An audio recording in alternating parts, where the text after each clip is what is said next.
Commerce Alive Today presents Ohrbach.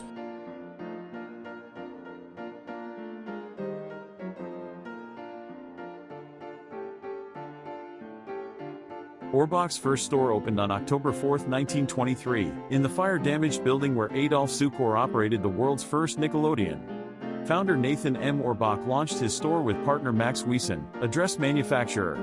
After a time, there was a dispute between the partners. Wiesen refused to sell, so Ohrbach leased quarters nearby to open a second store, thus forcing Wiesen to sell.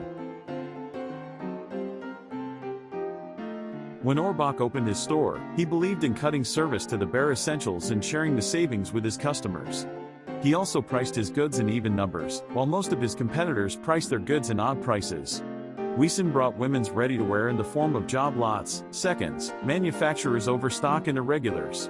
Ohrbach sold these in large volume at low prices. After buying Wiesen's interest in 1928, he added men's and children's furnishings and accessories. He started to trade up his women's wear and offer higher style garments.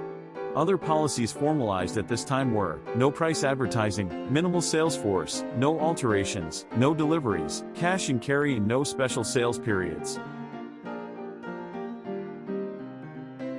The growth of the fashion industry in California encouraged the company's expansion to the state. The firm utilized the services of a buying office in Los Angeles as early as 1939, and by 1945 opened its own.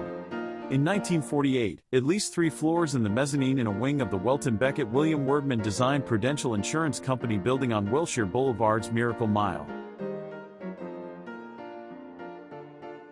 The success of the Miracle Mile store led the firm in 1953 to open another branch in downtown Los Angeles when it acquired the 12-story Millerans building at 5th and Broadway. The success at this branch was short-lived. It first closed 5 floors as an economic move, and in 1959 closed the branch because of poor results. In the 1960s, additional branches were opened in La Mirada Mall, and in 1964 a 104,000-square-foot store in the San Fernando Valley's Panorama City Shopping Center, now occupied by the Valley Indoor Swap Meet. In 1965, the Miracle Mile store was relocated in the former Seibu department store at Wilshire and Fairfax Avenue. This is the current location of the Peterson Automotive Museum. Ohrbach was an anchor of the Los Cerritos Center in Cerritos in the 1970s. In the mid-1970s, the company opened another store in the Glendale Galleria in Glendale, California. The architecture of the Cerritos and Glendale store featured an unusual tile facade to identify Ohrbach in these new large malls.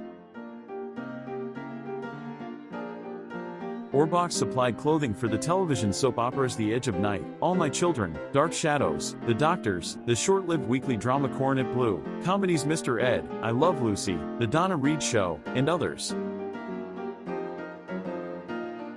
In 1954, Ohrbach moved from its Union Square location to West 34th Street between 5th and 6th Avenues across from the Empire State Building. The 11-story building was formerly occupied by McCreary's department stores. In 1962, the Netherlands-based Brenningmeijer company bought an interest in the firm and increased its ownership until Nathan Ohrbach retired in 1965 and it obtained complete control. In 1967, they opened their first suburban New Jersey store at the Bergen Mall. Ohrbach was one of 5 anchor stores located in downtown Newark, New Jersey during the last half of the 20th century. Following race rioting in July 1967, business declined at downtown stores, and conditions continued to worsen during the early 1970s. In 1973, Ohrbach announced that it would close its store in Newark following the Christmas shopping season of that year. The store closed in January 1974 following a liquidation sale, and the remaining corporate offices located on the 5th and 6th floors of the Newark building relocated to space at the 34th Street store. The company's credit operations, also headquartered in the Newark building, were moved to space in the firm's Bergen Mall location. At the time of Ohrbach's departure, the other department stores operating in Newark stated they were still committed to downtown, but they began closing in 1976. By 1992, the last remaining firm, Macy/Bamberger's, shuttered its downtown location. In June 1986, Brenningmeijer Msania, renamed American Retail Group in 1994, acquired Howland Steinbach from Supermarkets General Corp and announced the shuttering of all 6 California locations as well as Ohrbach's flagship store on 34th Street. The remaining 5 stores, plus 1 unit under construction in the Smith Haven Mall, reopened under the Steinbach banner on February 1, 1987. Did you ever wonder why those sidewalk Santas laugh so much? Maybe they know how much shoppers are paying for the same items they could get for less at Ohrbach's this weekend. At Ohrbach's this Friday, Saturday, and Sunday only, we're taking 25% off all sleepwear, pajamas, slippers, and gloves. 25% off every sweater, every robe, every scarf and hat in every store. Ohrbach's this Christmas, where the laugh isn't on you. If you have any fond memories, please indicate it at the comments below. Thanks for watching, subscribe, and like.